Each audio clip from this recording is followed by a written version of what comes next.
Hey there everybody, Mr. Mark with you. In this video we are going to perform a lab in which we measure the coefficient of kinetic and static friction for a wooden block on a table. So I've got a wooden block, just a piece of 2x4 with a screw eye hook screwed into it. And then I'm going to need something to measure forces as I pull that across my lab table. And so I have a couple of options. I could use just a normal spring scale like this, which is what we would used to use back in the day. But this is not going to work very well on video because when you exert the force on the scale, it tells you how many newtons of force, but then there's no way of keeping that. So what we're going to use is a computerized version of that, which looks kind of like this. You'll notice it's got a little hook on there, and then a bunch of cables connecting to the laptop.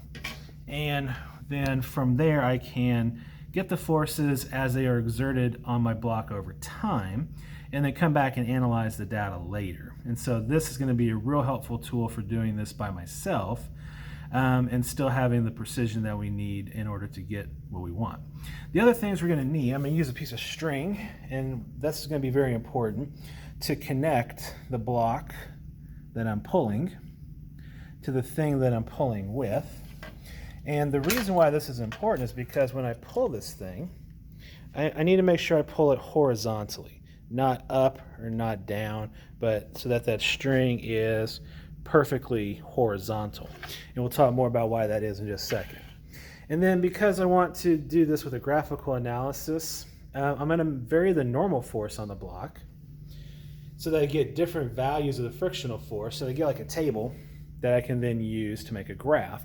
And so I'm going to need some way of varying the normal force, and so I'm going to need a bunch of different masses and stuff like that so that I can get a nice big table of data and get a more accurate value for the coefficient of kinetic friction and the coefficient of static friction. So here's my basic plan.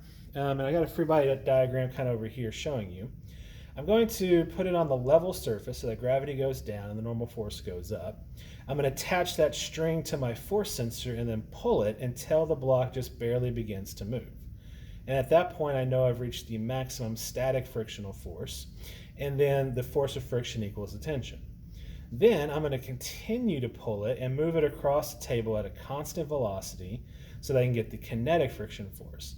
So since the velocity is going to be constant, the net force again is 0, and so the friction force and the tension are going to be equal to each other. So I can't measure the frictional force between these two things directly, but by measuring how much force it takes for me to pull against the tension force, then I can figure out what the friction force is. So let's kind of get started here, and I'm going to, ow, that hurt, adjust the tripod first of all. Second of all, get my laptop log back in. Okay, so here's what's going on the laptop screen. You see I've got a line across there. I'm going to demonstrate where that comes from in just a second. What this is going to do is when I press the record button down here, it's going to start collecting data on how hard this hook is being pulled. And so let's just see if I can demonstrate it first of all.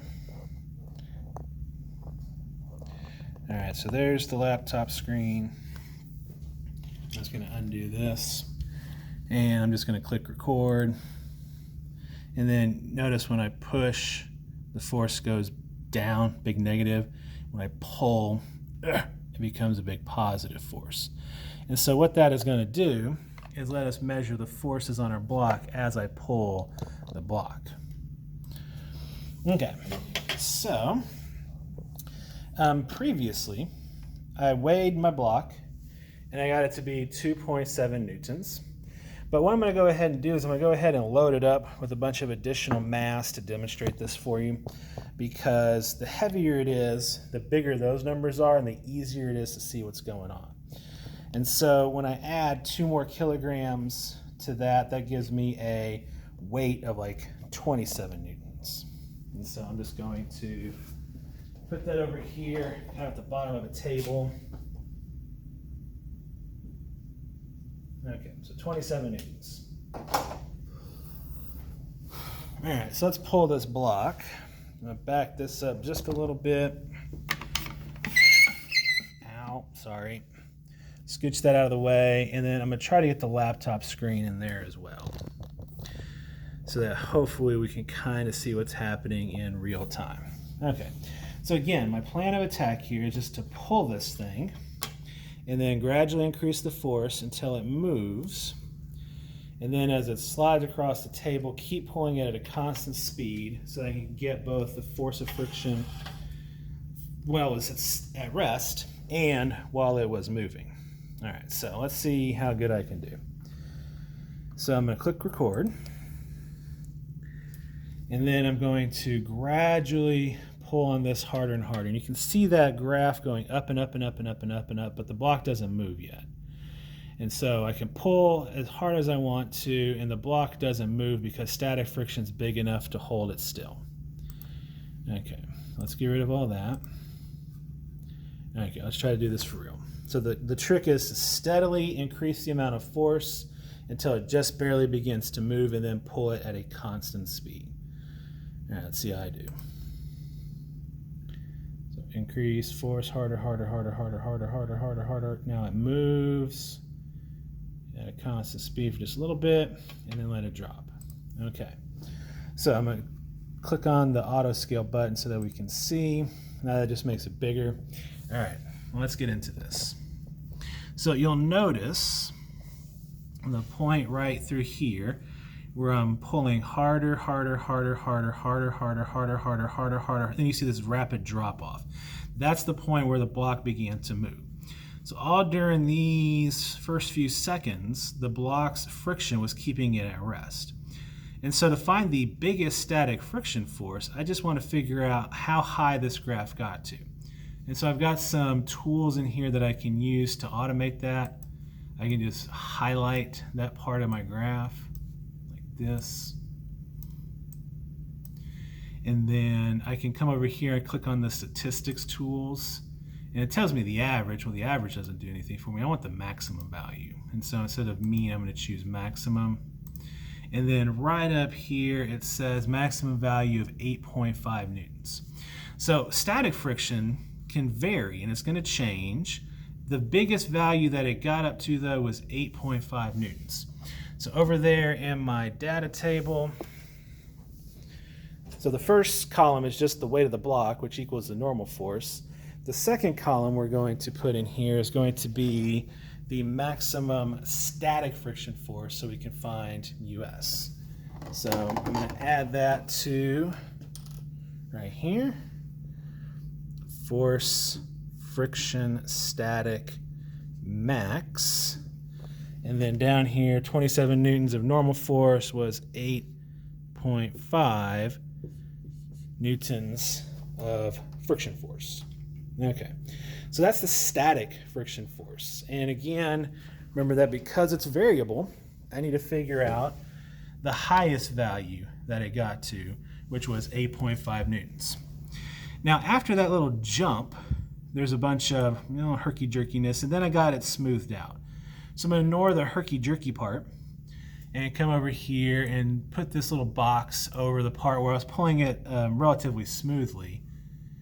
And then I'm going to take an average of that. The kinetic friction force is constant, and it's herky-jerky just because I'm not a perfect block puller. And so instead of just looking at one number, I'm going to take the average of a bunch of numbers, which comes out to be like 6.5 newtons.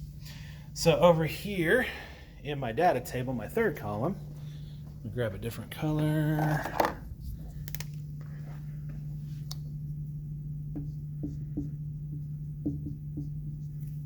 Kinetic friction force. And then at the bottom of my table, 6.5 newtons. And of course the lights turned out.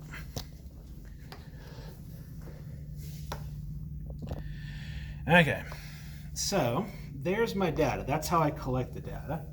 I look at the maximum value of the friction force for the static force, and for the kinetic, I look at the average of all those points when I was pulling it at a constant speed.